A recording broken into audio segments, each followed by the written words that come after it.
आप लोगों को तो पता ही होगा कि हमारे माइंड में जब भी कोई क्वेश्चन आता है तो सबसे पहले हम गूगल पर सर्च करते हैं, क्योंकि गूगल एक सर्च इंजन है जिसके द्वारा हमें हर एक क्वेश्चन का आंसर दिया जाता है एंड हमारी हर एक प्रॉब्लम्स का सलूशन निकाला जाता है। एंड इसी तरह से याहू भी एक सर्च इंजन था, सॉरी है।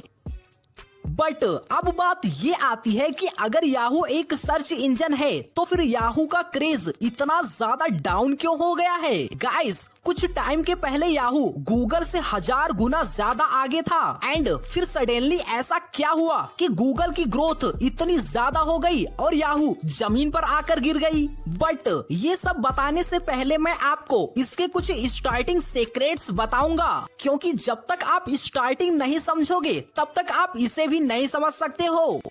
आप लोग याहू को एक सर्च इंजन के साथ साथ एक डायरेक्टली भी मान सकते हो, क्योंकि आप जो भी क्वेश्चन सर्च करते हो उससे रिलेटेड ये 40 से ज्यादा आंसर्स प्रोवाइड करता है। एंड याहू अपने क्वेश्चंस के साथ साथ Yahoo news, Yahoo calendar, Yahoo images, Yahoo sports, ये सारी इंफॉर्मेशन भी प्रोवाइड करती है। और गूगल के जीमेल की तरह ही याहू का भी एक मेल सर्विस है जिसे याहू मेल कहा जाता है। चलो फिर अब हम बात करने वाले हैं कि याहू का क्रेज सडनली इतना ज्यादा डाउन क्यों हो गया।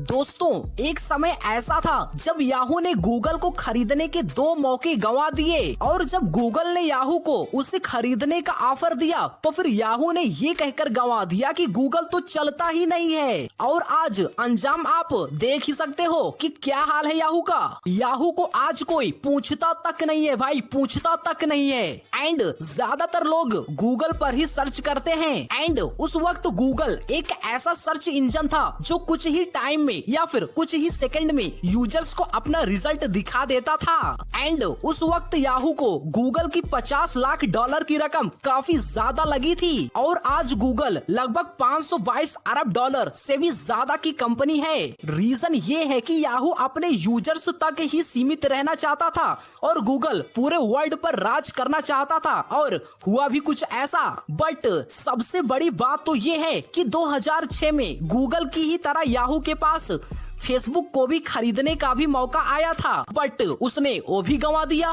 मार्क जुकरबर्ग ने $1 अरब की बोली लगाई थी, लेकिन अपने काफी ज्यादा शेयर की गिरावट के कारण उसने इसे घटाकर $85 करोड़ कर दिया, और याहू ने फेसबुक को खरीदने का भी मौका गंवा दिया। बट यार चलो 2 तो ठीक है, बट सबसे चौंका देने वाली बात तो ये है कि याहू ने इसके बाद में माइक्रोसॉफ्ट को खरीदने का भी ऑफर गंवा दिया था। बात है 2008 की, जब माइक्रोसॉफ्ट याहू को $4 अरब देने तक को तैयार था, बट याहू को ये रकम काफी ज्यादा कम लगी थी और फिर याहू ने इसको भी ठुकरा दिया। हालांकि अगर याहू चाहता तो फिर माइक्रोसॉफ्ट का ऑफर चुनकर अपनी बैड सिचुएशन को पूरी तरह से सुधार सकता था, और वो भी गूगल की तरह एक फेमस सर्च इंजन बन सकता था, बट उसने ऐसा किया ही नहीं। अब ये सारी चीजें सुनकर आपको ऐसा लगता होगा कि इतना सब कुछ होने के बाद अब याहू के पास क्या है, यानी कि अब याहू के पास आखिर क्या ही बचा है। गाइस, आज के टाइम में यानी कि प्रेजेंट टाइम में याहू के पास जापान की एक कंपनी में 33.5 स्टेट और चीन की ई कॉमर्स कंपनी अलीबाबा में 15% हिस्सेदारी है। इस तरह से अगर देखा जाए तो याहू लगभग पूरी तरह से खत्म हो गया है, और उसका जो भी अस्तित्व था वो पूरी तरह से इतिहास बन चुका है। और अगर देखा जाए तो गूगल, फेसबुक एंड माइक्रोसॉफ्ट को न खरीदने की सबसे बड़ी गलतियां ही आज याहू के पतन का सबसे मेन रीजन है। सो गाइस, आई थिंक आपको ये सारी चीजें समझ में आ गई होगी कि याहू के पतन का सबसे मेन कारण क्या था।